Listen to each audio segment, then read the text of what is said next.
রবিবার অনুষ্ঠিত হলো কমলাগাঁও সুজালি গ্রাম পঞ্চায়েতের 254 নম্বর নান্দই বুথের তৃণমূলের কর্মী সভা।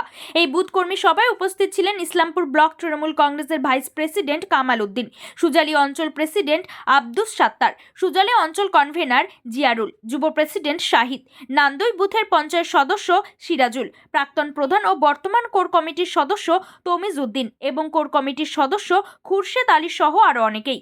এই কর্মী সভায় নেতৃত্বদের পাশাপাশি সাধারণ মানুষের উপস্থিতি ছিল যথেষ্ট। তবে উন্নয়নের নিরিখে নান্দই 245 নম্বর বুথ অনেকটাই পিছিয়ে, যার মূল কারণ প্রাক্তন অঞ্চল প্রেসিডেন্ট আব্দুল এবং প্রধান নুরি বেগম বলে জানিয়েছেন বর্তমান অঞ্চল প্রেসিডেন্ট আব্দুস সাত্তার। ইসলামপুর ব্লক তৃণমূল কংগ্রেসের ভাইস প্রেসিডেন্ট ও অঞ্চল কোর কমিটির চেয়ারম্যান কামাল উদ্দিন জানিয়েছেন অনেকটাই পিছিয়ে রয়েছে নান্দই বুথ উন্নয়নের দিক থেকে। তবে দ্রুত আমরা নান্দইয়ের প্রতি লক্ষ্য রাখছি এবং যে পরিমাণ রাস্তা এখনো হয়নি এবং নান্দই শিক্ষা স্বাস্থ্য বিষয়গুলিতে নজর দেওয়ার বার্তা দিয়েছেন তিনি। অন্যদিকে পুনরায় এই বুথে পরিদর্শনে আসবেন এবং নেতৃত্বদের সাথে এই বুথের একাধিক পিছিয়ে পড়া কাজগুলি নিয়ে আলোচনা করবেন যাতে দ্রুত সমাধান হয় বলে জানিয়েছেন নেতৃত্বরা। দেখেন, এটা আমাদের পঞ্চায়েতের শেষ সীমান্তই আছেন, বর্ডার এলাকায় আছেন, কিন্তু বাস্তব কথাটা আমাদের সরকার মানুষের উন্নয়ন করেছে। প্রত্যেকটা পরিবারে খাদ্য সাথী দিয়েছে, প্রত্যেকটা পরিবারে যুব সাথী দিয়েছে, সবুজ সাথী দিয়েছে, কৃষক বন্ধু দিয়েছে, যতগুলো সরকারের প্রকল্প সেগুলো দিয়েছে, রূপশ্রী দিয়েছে, কন্যাশ্রী দিয়েছে, সব কিছু মানে আমাদের কৃষক বন্ধু দিয়েছে, সব কিছু সাধারণ মানুষ পেয়েছে। কিন্তু সমস্যা এখানে একটা আছে, রাস্তাঘাট সেরকম পরিবর্তন হয়নি। আমরা যতটুকু পেরেছিলাম আমরা একটু করেছি, কিছু কিছু রাস্তাঘাট এখনও বাকি আছে, সেটা আমাদের নজরে এসেছে।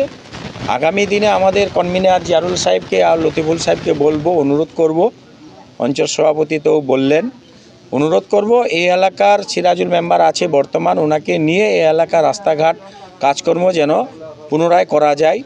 যদি প্রয়োজন পড়ে আমাদের এলাকায় একটু উন্নতম কাজ হয়েছে, এই এলাকায় যেন প্রথমে কাজগুলো করা যায়, আমরা পরেও নেব, পিছনে নেব।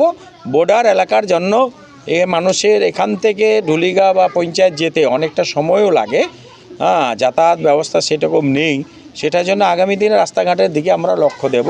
কিন্তু আমরা পঞ্চায়েত নির্বাচনে পরে আসার পরে কিছু ফান্ড আমাদের পঞ্চায়েতে কমে গেছে, এনআরজিএস থেকে শুরু করে অন্যান্য কাজ, 100 দিনের কাজ, এই ফান্ডগুলো বন্ধ হওয়াতে একটু অসুবিধা আছে। আমরা আশা করি সমস্যার সমাধান আমাদের করতে হবে, যখন আমাদের সরকারে আছি, সরকারের পক্ষে সেগুলো লক্ষ্য দেব। আমরা কিন্তু পঞ্চায়েত নির্বাচনে আসার পরে উন্নয়নটাকে এগিয়ে নেওয়ার জন্য, মানুষের ঘরে পৌঁছে দেওয়ার জন্য আমরা চেষ্টা করছি। আমরা সর্বপ্রথমে সুজালিতে শান্তি এবং স্বাধীন এবং গণতন্ত্র দেওয়ার জন্য আমরা পঞ্চায়েত নির্বাচনে বদ্ধপরিকর, বদ্ধ চিন্তাধারা, এবং আমরা বর্তমানে কয়েক মাস ধরে একটা চিন্তা নিয়ে চলেছি যে সুজালিতে স্বাস্থ্য শিক্ষা এর চেয়ে আরও উন্নত করতে হবে, এগুলো আমাদের লক্ষ্য দিতে হবে। আমরাও এখানকার যে প্রধান শিক্ষক আছেন ওনাকে বলবো যে আপনি স্কুলের উন্নয়নের কাজ করুন, স্কুলে কিভাবে চলছে না চলছে এখানকার যারা আমরা প্রতিনিধি আছে তাদেরও কাছে আমার অনুরোধ থাকবে, আপনারা শিক্ষার দিকে জোর দিন। আর একটা অনুরোধ করতে চলেছি, আমাদের পাশাপাশি বর্ডার এলাকায়, এই বর্ডার এলাকা থেকে যেন সতর্ক থাকে, বাংলাদেশ থেকে অনুপ্রবেশ যেন না আসে এখানে, আর কোনো যেন হুচুকে কান না দেয়, সরকারের প্রতি আমাদের যেন বিশ্বাস রাখে। বিএসএফ আজকে কিছু কিছু জায়গায় ব্যর্থতার শিকার হয়েছে কেন্দ্র সরকার, সেই বিএসএফের প্রতি যেন আমাদের নজর থাকে, এটাই আমাদের সকলের কাছে অনুরোধ, আবেদন, বার্তা। আমাদের বুথটা আমাদের ছোট এবং শেষ প্রান্তে, বর্ডার প্রান্তে, কিছু বিএসএফের জন্য সন্ধ্যা হয়ে গেলেও বর্ডারে যেতে পারবে কি পারবে না, এই জন্য বর্ডার এলাকার জন্য সাধারণ মানুষ অত সফূর্তভাবে আসতে পারেনি। সকালে হলেও এই মিটিংটা সফূর্তভাবে হতো, এখানে জায়গা দেওয়া যেত না। বিকালের জন্য বর্ডার এলাকায় একটু সমস্যা আমাদের হয়। আগামীতে কি এই আশা করি সর্বপ্রথমে আমরা এই বুথে উন্নয়ন করার জন্য প্রথমে অগ্রাধিকার দেব।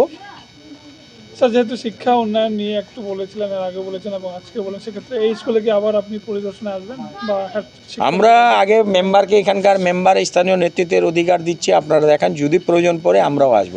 আমরা কিন্তু বিভিন্ন হাই স্কুল এবং জুনিয়র হাই স্কুলকে পরিদর্শন করতে চলেছি, তাদের রিপোর্ট নিয়ে আমাদের দলের কাছে রিপোর্ট পেশ করব। আগামী দিনে শিক্ষা আর স্বাস্থ্য আমাদের প্রথম ভূমিকাতে থাকবে। নান্দই বুথ মিটিং ছিল, যে এই আমার অঞ্চল কমিটি হওয়ার পর, বুথ কমিটি হওয়ার পর একটাও মিটিং হয়নি, সেই জন্য আজকে নান্দই বুথ মিটিং আসলাম। কারণ এখানে আমাদের বর্ডারের লাস্ট সীমান্ত, দেখছেন যে রাস্তাঘাট এরকম কিছু, ওটা 15 বছর ধরে কিছু হয়নি। সেই জন্য এখানে আসতে আমাদের, যে আমরা বাইরে থেকে আসি মিটিং মিছিলের জন্য, আমাদেরও অসুবিধা হয়। এটা সত্য যে নান্দই বুথে কোনো কাজ হয়নি গত 15 বছর ধরে। তৃণমূল শাসন ব্যবস্থা রয়েছে, সেক্ষেত্রে নাঙ্গই যেহেতু কাজ থেকে বঞ্চিত, কিন্তু কেন বঞ্চিত একটু বলবেন? দেখেন, নান্দইতে কাজ তো ধরা হয়েছে, কিন্তু কাজ এখানে করেনি। কাজ এখানকার কাজ ও নিজের বুথ ঢুলিগা মুন্সিগঞ্জ বুথ, ওইখানে এখানকার কাজ তুলে নিয়ে নিজের যে পুরাতন সভাপতি ছিল আব্দুল মহাশয়, উনি নিজের বুথেই কাজ করেছে। সেই জন্য এখানকার মানুষ পার্টির উপর একটা ওনার মানে যেটাকে বলি যে আমরা যেরকম রাগ আছে, যে তৃণমূল সরকার আমাদের, তা সত্ত্বেও আমাদের বুথে কাজ হচ্ছে না। মানে এই বুথটা আর এই রাধারগঞ্জ বুথ, এই দুইটা বুথে কিন্তু কাজ হয়নি, এটা সত্য। আমরাও দেখছি, রাস্তাঘাটে আসে আমাদেরও প্রবলেম হয়, কিন্তু এখানে তো কাজ তো দিয়েছে, এখানকার মেম্বার কাজ ধরেছে, কিন্তু কাজ হয়নি। কাজগুলা এখানকার কাজ নিয়ে ঢুলিগা বুথে কাজ করেছে, এইখানকার জিরো ট্যাগ বা এখানকার আর সেটা রেগুলেশন পাস এখানে হয়েছে, কাজ করেছে ওনারা ঢুলিগা বুথে নিজের গ্রামে। ওর খেতিবাড়ি যাওয়ার জন্য ওরা রাস্তা করেছে, কিন্তু এই দিকের কাজটা তুলে নিয়ে ওই দিকে করেছে। সেই জন্য এখানকার মানুষ অনেক দুঃখিত। অ্যাকচুয়ালি আজকে যে স্কুলে রয়েছে, সেই স্কুলের অবস্থা কিন্তু একেবারে বলতে গেলে অনেক বেহাল রয়েছে। সেখানে দেখছেন তো স্কুলটার আমাদের কি অবস্থা, যে স্কুলের এগুলো তো কিছু কাজ করতে দেয়নি না। ওই তো এখানে ট্যাঙ্কি বসাইছে, মোটর দেয়নি। যেহেতু আমাদের এখানে প্রত্যেকটা স্কুলে একটা করে ট্যাঙ্কি পানির জলের ব্যবস্থার জন্য দেওয়া হয়েছিল, কিন্তু দেখেন অবস্থা কি করে আছে। এই যে 15 বছর ধরে যে শাসন করেছে, সেইটাকে মুক্ত করে এখন আমরা 1 থেকে 1.5 বছর ধরে আমার আসার হলো, এখনও পর্যন্ত প্রধান উনি রয়েছে। দলগত হিসাবে শুধু সাসপেন্ড করেছি আমরা, এখনও প্রধান তো আছেই লিগ্যাল প্রসেসে। সেটা এই মাসে মনে হয় যে ওনার শেষ হবে প্রধানী পদ থেকে। আগামী দিনে আমরা অবশ্যই স্কুল যেগুলো আমাদের ভবিষ্যৎ, আমাদের ছেলে মেয়ে বা এখানকার গ্রামবাসীদের যেটা ভবিষ্যৎ, সেটা হয় আমার স্কুল থেকে স্টার্ট হয়। কিন্তু স্কুলের কাজ আপনারা দেখেন, আপনারা অবশ্যই দেখলেন যে স্কুলের কাজ কীভাবে এরকম করেছে, এত নোংরা। এখানে আমাদের ছেলেমেয়েরা স্কুল করে, কিন্তু তা সত্ত্বেও আমাদের স্কুলের এই অবস্থা।